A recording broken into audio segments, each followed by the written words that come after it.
ಜಿ5 ಇರುವಾಗ ನೀವು ನಿಮ್ಮ ನೆಚ್ಚಿನ ಶೋಗಳನ್ನ ಎಂದಿಗೂ ಮಿಸ್ ಮಾಡಿಕೊಳ್ಳುವುದಿಲ್ಲ. ಅದು ಸಂಪೂರ್ಣ ಉಚಿತವಾಗಿ. ಅಮ್ಮ ಚೆಲ್ವಿ, ಚೆನ್ನಾಗಿದ್ದೇನಮ್ಮ? ಅಣ್ಣ ಚೆನ್ನಾಗಿದ್ದೀನಿ, ನೀವು ಚೆನ್ನಾಗಿದ್ದೀರಾ? ಚೆನ್ನಾಗಿದ್ದೀನಮ್ಮ. ಹೂವು ಏನಾದ್ರು ಕೊಡ್ಲಾ ಅಣ್ಣ? ಬೇಡಮ್ಮ, ನಿನಗೆ ಒಂದು ಆರ್ಡ್ರ್ ಕೊಟ್ಟು ಹೋಗೋಣ ಅಂತ ಬಂದೆ. ಮೊನ್ನೆ ಮಾಗಡಿ ರಂಗನಾಥ್ ದೇವಸ್ಥಾನಕ್ಕೆ ಸುಬ್ಬು ಬಂದಿದ್ರು. ಮಾತಾಡ್ತಾ ಇರ್ಬೇಕಾದ್ರೆ ನಿಮ್ಮ ಬಗ್ಗೆ, ನಿಮ್ಮ ಕೆಲ್ಸದ ಬಗ್ಗೆ ಹೇಳಿದ್ರು. ಅಲ್ಲಮ್ಮ, ನನ್ಗೆ ಇಷ್ಟು ಪರಿಚಯ ಇದ್ರು ನೀವು ಈ ರೀತಿ ಆರ್ಡ್ರ್ ತೊಗೊಂತೀರ ಅಂತ ಒಂದು ದಿವಸಕ್ಕೂ ಹೇಳಿಲ್ಲಲ್ಲಮ್ಮ. ಸರಿ ಬಿಡಿ, ಇವಾಗ ಗೊತ್ತಾಯ್ತಲ್ಲ, ನಮ್ಮ ದೇವಸ್ಥಾನದಲ್ಲಿ ವಾರ್ಷಿಕೋತ್ಸವ ಇದೆ, ಅದಕ್ಕೆ ನೀವು ಅಲಂಕಾರಿ ಉತ್ಸವಾರಿ ತಗೊಂತೀರಾ ಅಂತ ಕೇಳಕ್ ಬಂದೆ. ಆರ್ಡ್ರ್ ತಗೊಂತೀರಲ್ವಾ? ಅಯ್ಯ, ಇದೇನಣ್ಣ ಹಿಂಗ್ ಕೇಳ್ತೀಯಾ? ನೀವು ತಗೊಳ್ಳಿ ಅಂತ ಹೇಳಿದ್ಮೇಲೆ ನಾವು ತಗೊಳಕ್ ಆಗಿಲ್ಲ ಅಂತ ಹೇಳಕ್ಕಾಯ್ತದೆ? ಅದು ಅಲ್ಲದೆ ಸುಬ್ಬಣ್ಣ ಬೇರೆ ಹೇಳೋರೆ ಅಂತ್ಯ. ಮಾಡ್ಕೊಡ್ತೀನಿ ಅಣ್ಣ. ಸರಿ ಅಮ್ಮ, ನೀ ದೇವಸ್ಥಾನ ಹತ್ರ ಬಂದು ಮಾತಾಡ್ಕೊಂಡು ಸ್ವಲ್ಪ ಅಡ್ವಾನ್ಸ್ ತಗೊಂಡೋಗು. ಅಲ್ಲೇ ಏನಾದ್ರು ಬೇಕು ಅಂತಂದ್ರೆ ಹೇಳ್ತೀನಿ. ಆಯ್ತಣ್ಣ, ಬರ್ತೀನಮ್ಮ.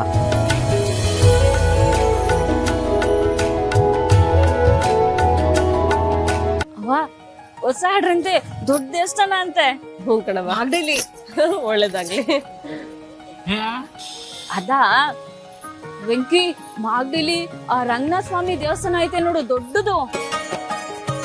ಅದ್ರದ್ದು ವಾರ್ಷಿಕೋತ್ಸವ ಅಂತೆ, ಅದಕ್ಕೆ ಅಲಂಕಾರ ಎಲ್ಲ ನೀವು ಮಾಡ್ಕೊಡ್ತೀರಾ ಅಂತ ಕೇಳಕ್ ಬಂದಿದ್ರು. ವೆಂಕಿ, ನಾನು ಹೂ ಅಂದೆ.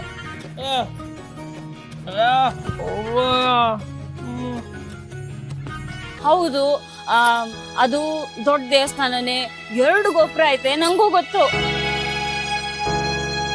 ಅಲ್ಲ ವೆಂಕಿ, ಅಷ್ಟು ದೊಡ್ಡ ದೇವಸ್ಥಾನಕ್ಕೆ ಅಲಂಕಾರ ಮಾಡೋದು ಅಂದ್ರೆ ಎಷ್ಟು ಹೂವು ಬೇಕಾಯ್ತದೆ, ಅದಕ್ಕೆ ಎಷ್ಟು ಖರ್ಚಾಯ್ತದಲ್ವಾ? ನಾವೇನ್ ಖರ್ಚು ಮಾಡ್ತೀವಿ ಅದಕ್ಕೆ 2ರಷ್ಟು ಲಾಭ ನೋಡ್ಬೋದು. ವೆಂಕಿ, ಅದ್ರಲ್ಲಿ ಲಾಭ ಬರ್ತದಲ್ಲ, ಅದನ್ನ ಅವನ್ ಕಣ್ಣು ಆಪರೇಷನ್ ಮಾಡಕ್ಕೆ ಬಳಸ್ಕೊಳಮ್ಮ. ಚೆಲ್ವಿ, ದೇವ್ರ ಕಾರ್ಯದಾಗ ಹಂಗಿರ ಲಾಭ ಮಾಡ್ಕೋಬಾರ್ದು ಕಣವ.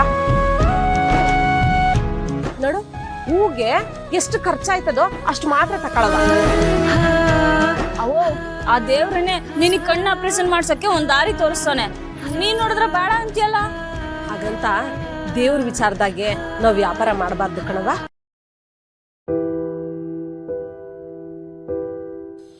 ಏನೂ ಇಲ್ಲ ಅವೋ, ಇಲ್ಲಿ ನೋಡು, ನಾನೇನು ಮೋಸ ಮಾಡಿ ತಗೋತಾ ಇಲ್ಲ, ಹಂಗಂತ ಬರೀ ಲಾಭಕ್ಕೋಸ್ಕರನೂ ಈ ಕೆಲಸ ಮಾಡ್ತಾ ಇಲ್ಲ.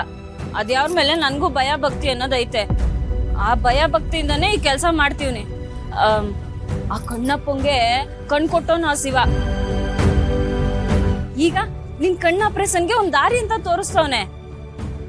ಇಲ್ಲೋಡು, ಇಲ್ಲೂ ನಿನಗ್ ತಪ್ಪು ಕಾಣಿಸಿದ್ರೆ ದೇವಸ್ಥಾನಕ್ಕೆ ತಪ್ಪು ಕಣ್ಗೆ ಅಂತ ಒಂದ್ ಸ್ವಲ್ಪ ದುಡ್ಡು ಹಾಕ್ಬಿಟ್ಟು ಕೈ ಮುಗಿದು ಬರ್ತೀನಿ, ಸರಿನಾ? ಸರಿ ಕಣವ, ಏನೋ ಮಾಡು.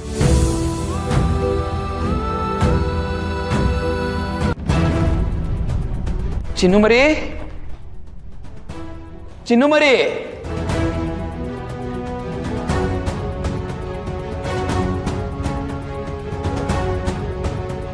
ನನ್ನ ವೈಫ್ನ ನೋಡಿದ್ರ? ಇಲ್ಲ ಸರ್, ಸ್ವಲ್ಪ ಹೊತ್ತಿಗೆ ಮುಂಚೆ ಬಂದಿದ್ರು. ಅಜ್ಜಿನ ಹುಷಾರಾಗಿ ನೋಡ್ಕೊಳ್ಳಿ ಅಂತ ಹೇಳಿದ್ರು ಅಷ್ಟೇ. Thank you.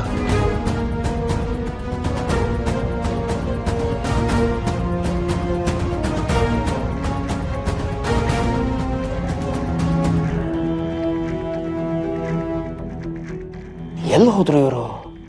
ಹಾಗಾದ್ರೆ ಜಾನ್ವಿ ಅವರು ಶಾಪಿಂಗ್ ಮುಗಿಸ್ಕೊಂಡು ವಾಪಸ್ ಬಂದೇ ಇಲ್ವಾ ಮನೆಗೆ? ಅಥವಾ ಅವ್ರಿಗೇನಾದ್ರೂ ಹೆಚ್ಚು ಕಡಿಮೆ ಆಗೋಯ್ತಾ? ಸೇಫ್ ಆಗಿದಾರೋ ಇಲ್ವೋ?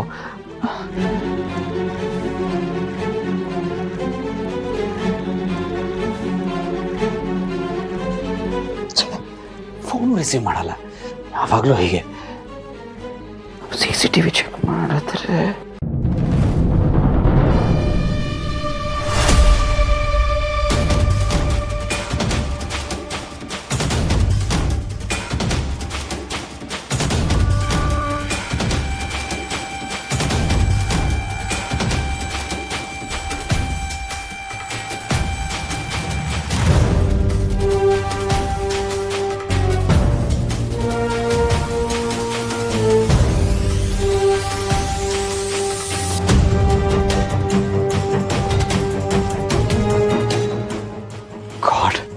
ಹಾಗಾದರೆ ಚಿನ್ನು ಮರಿ ಕ್ಯಾಮರಾ ಎಲ್ಲೆಲ್ಲಿ ಇಟ್ಟಿದ್ದೀನಿ ಅಂತ ನೋಡ್ಬಿಟ್ಟಿದ್ದಾರೆ. ನನ್ನ ಮೇಲೆ ಬೇಜಾರು ಪಡ್ಕೊಂಡು ತವ್ರ ಮನೆಗೆ ಹೋಗಿರ್ಬೋದು. ಹೌದು, ಅಲ್ಲಿಗೆ ಹೋಗಿರ್ತಾರೆ. ಅಲ್ಲಿ ಹೋಗಿ ಈ ವಿಷಯನ ಎಲ್ಲರಿಗೂ ಹೇಳಿಬಿಟ್ರೆ, ನೋ, ಎಲ್ಲರ ಮುಂದೆ ಈ ವಿಷಯ ಹೇಳಬಾರ್ದು. ಅವ್ರನ್ನ ತಡಿಬೇಕು.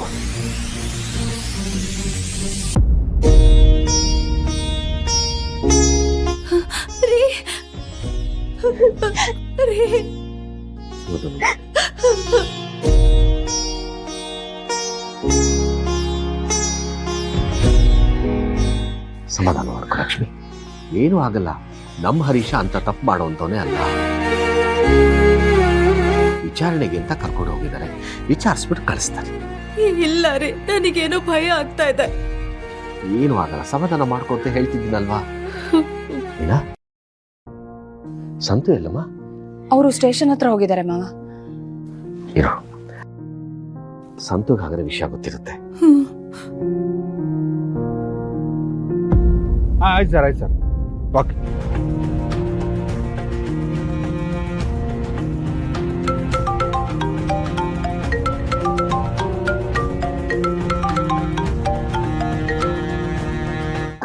ಹೇಳಪ್ಪ.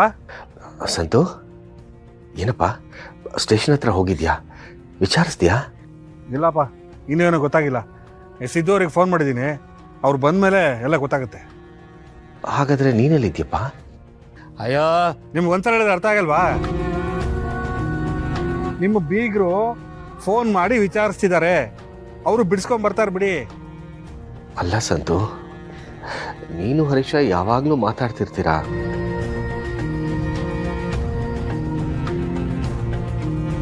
ಅವನು 2ನೇ ಬಿಸ್ನೆಸ್ ಶುರು ಮಾಡಿದ್ದು ನಿನಗೆ ಗೊತ್ತು, ಏನ್ ವ್ಯವಹಾರ ಆಗ್ತಿದೆ ಅಂತನೂ ಗೊತ್ತು. ಯಾಕಪ್ಪ ಹೀಗಾಯ್ತು? ಗೊತ್ತಿತ್ತು, ಏನ್ ಮಾಡಕ್ಕಾಗುತ್ತೆ?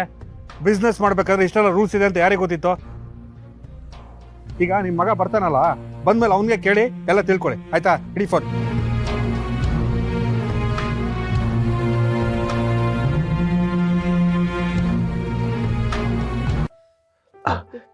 ಲಕ್ಷ್ಮಿ, ಹರೀಶನ್ ಬಿಡಿಸ್ಕೊಂಬರಕ್ಕೆ ಸ್ಟೇಷನ್ ಹತ್ರ ಬೀಗ್ರು ಹೋಗಿದಾರಂತೆ. ಅವ್ರು ಹೋಗಿದ್ದಾರೆ ಅಂದ್ರೆ ಏನು ತೊಂದರೆ ಇಲ್ಲ. ಇನ್ನು ಸ್ವಲ್ಪ ಹೊತ್ತು ಹರೀಶನ ಮನೆಗೆ ಬಂದ್ಬಿಡ್ತಾನೆ. ಅಷ್ಟೇ ಮಾಡ್ಬೇಡ ರೀ. ಯಾಕ್ರಿ ನಮ್ಮ ಮನೇಲಿ ಹೀಗೆಲ್ಲ ಆಗ್ತಾ ಇದೆ? ಒಂದಾದ್ಮೇಲೆ ಒಂದ್ ಕೆಟ್ಟದ್ ನಡೀತಾನೆ ಇದೆ. ನಾವ್ ಯಾರಿಗೇನ್ ಕೆಟ್ಟದ್ ಮಾಡಿದೀವಿ? ನಾವ್ ಯಾರಿಗೂ ಕೆಟ್ಟದ್ ಮಾಡ್ಬೇಕಾಗಿಲ್ಲ ಲಕ್ಷ್ಮಿ. ಒಂದೊಂದ್ಸಲ ಅತಿಯಾಗಿ ಒಳ್ಳೇದು ಮಾಡಿದ್ರು ಹಿಂಗ್ ಕೆಟ್ಟದಾಗುತ್ತೆ. ಹಾಗಾದ್ರೆ ಒಳ್ಳೆತನಕ್ ಬೆಲೆನೇ ಇಲ್ವಾ? ಇಲ್ ನೋಡಿ, ಹೀಗೆಲ್ಲ ಆಗ್ತಿದೆ ಅಂದ್ರೆ ಯಾವ್ದೋ ಹರಕೆ ಹೊತ್ಕೊಂಡ್ ಮರ್ತಿರ್ಬೇಕು ಅನ್ಸತ್ತೆ. ZEE5 ಆಪ್ ಡೌನ್ಲೋಡ್ ಮಾಡಿ ಎಲ್ಲಾ ಸಂಚಿಕೆಗಳನ್ನು ಸಂಪೂರ್ಣ ಉಚಿತವಾಗಿ ನೋಡಿ.